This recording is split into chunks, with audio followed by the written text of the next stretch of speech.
reality is that you shouldn't have this goal of like, I need to change my partner. Because when you have this thing of I have to change you, it's basically saying, I don't love the current version of you. I only will love the version of you that I want you to change into. What we also have to decipher between is the healthy change, where it's like the change that just happens naturally and you're helping them to become a better version of them, versus fundamental parts of their personality that you are trying to change because you get the ick from or like you don't like. For example, let's say your partner, whether you're a husband listening or whether you're a man listening or whether you're a woman listening, it doesn't matter. It doesn't matter what kind of relationship you're in. Let's say your lover is really outgoing. Maybe that triggers you a little bit because of your own stuff, but we'll keep that for another episode. Let's say they are really, really outgoing. Okay. And maybe that gives you a little bit of like an ick, or it gives you a little bit of, it makes you a little bit triggered, or, you think they need to be more quiet, like, shh, be more quiet. Like, why are you so over the top? Why are you so out there? Why are you so much? Right. And obviously you guys know from listening to my podcast for so long, that is their own insecurities being projected. But what can happen as a result of their own insecurities being projected is from that insecure place, they think my partner has to change in order for me to be happy with them. So I need my partner to be more quiet, right? And to be just a little bit more like, just to fit in. I need my partner to fit in and not be so loud.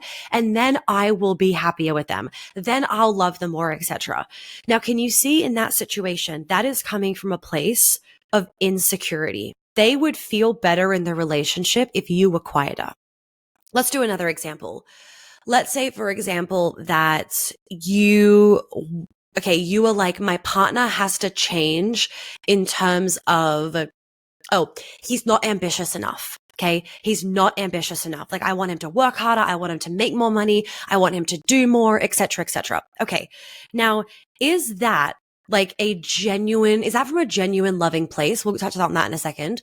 Or is that because you feel like you are projecting your own beliefs around work and who a man should be and what a man should do onto him? And so as he is right now, he is not enough. And therefore, the only way that you will be able to be happy with him and not be annoyed and resentful towards him or her is if they worked more.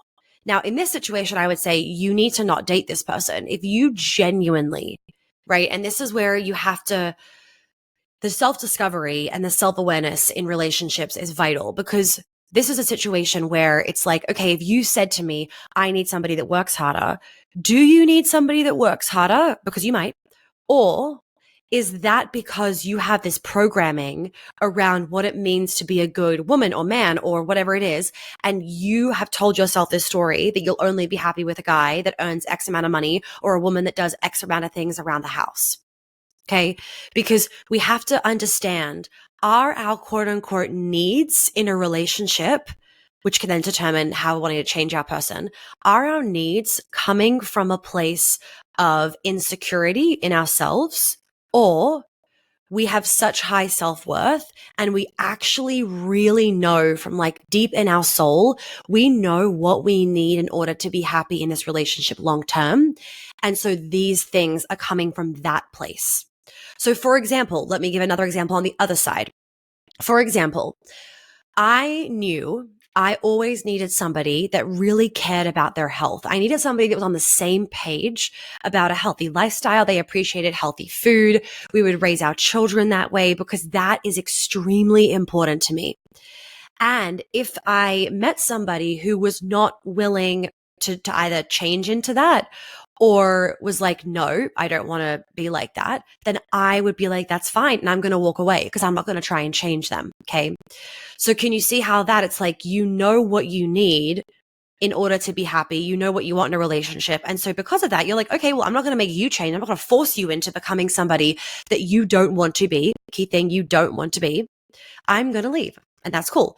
So when I've kind of mentioned this before to you guys on another episode, but when I met Hal, he was what people more, I would say more so in the US, right? People like, yes, I'm quote unquote healthy, but they're actually not. Okay. So it wasn't that he was like eating fuckloads of junk food every day and like, eating McDonald's for dinner and like really overweight or anything like that.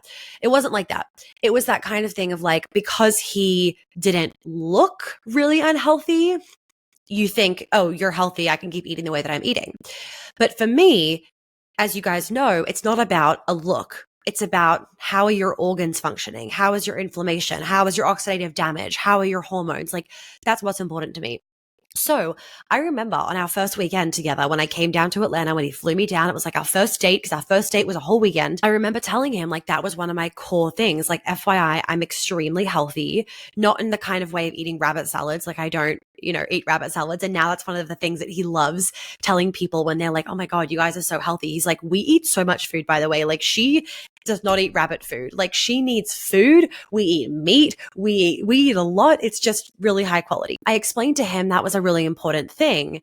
And I can't remember exactly how the conversation went. Obviously, it was a while ago, but I remember him telling me that he really wants to be healthy. It's just that he hasn't been raised the way that I've been raised. He hasn't been educated the way that I'm educated, and so he's changed a lot in terms of the way that he eats, the way that he looks after his body, what he puts in his body. Like, he works out more than, like, all the things, right? Now, what's the most important thing though is he changed so much, but it wasn't me nagging any change. It wasn't me forcing any change. It wasn't this kind of like ultimatum of change, because he'd given me that commitment. And I also knew, like, if I wasn't seeing progress, it didn't mean he had to all of a sudden become the healthiest guy overnight. That's not exactly like reasonable. But if I wasn't seeing progress, I was going to honor myself and obviously walk away. But I was seeing progress. Now, where it got to 6 months in is obviously completely different to where it is now, but there was progress, right? And so I've had people ask me, like, I want my partner to change, and like, he'll change for a little bit and then he'll go back, and then he'll change for a little bit and then he'll go back. And like, we could go really deep into that. But my point is, with the change, is that one, you can't nag your partner into change. Whether you are with a woman, whether you are with a man, you shouldn't be nagging your partner into change, because it makes them feel conditionally loved. It makes them feel like you only love them or like them or choose them, or they're only enough if they're fitting into a certain box that you have given them. Okay? Versus you being the embodiment and them kind of then rising up as a result. So with the food one, I get asked this one all the time of like, how did you make him so healthy? And like, the biggest thing is, and he says this in Q&As as well, like at the immersion when we done Q&As, he's like, she makes it easy. Like, I cook, I buy the food. Like, I don't give him a ton of unhealthy options. And of course, once you start eating healthy and you feel good, you're like, I ain't ever going back to that. And then of course, when you then eat the shitty food, you feel sick, and like that then deters you from eating the shitty food. And so the change kind of becomes a little bit more like sustainable. And he's not like starving or anything where it's like some unhealthy diet that's like making him then want to reach for junk food or anything. So then you have the situations where your partner is involved in really unhealthy behavior. And this one is obviously a lot more complex. I mean, everything in relationships, there is no one size fits all with relationship advice. And that's why I think so many people are falling into these traps in their relationship right now, or feeling like my relationship isn't enough, my man isn't enough, my woman isn't enough, whatever, because they're actually unconsciously comparing to what they're seeing and hearing on podcast episodes, on social media, blah, blah, blah. And it's like, you can't take somebody's little bit of advice for that one little situation and then use that for your situation when it hasn't taken into account how many kids do you have, what do you do for work, like where is she in her cycle, like all those extra things that kind of need to come into play. But anyway, so even when I've talked about what I've talked about so far, like nuances exist.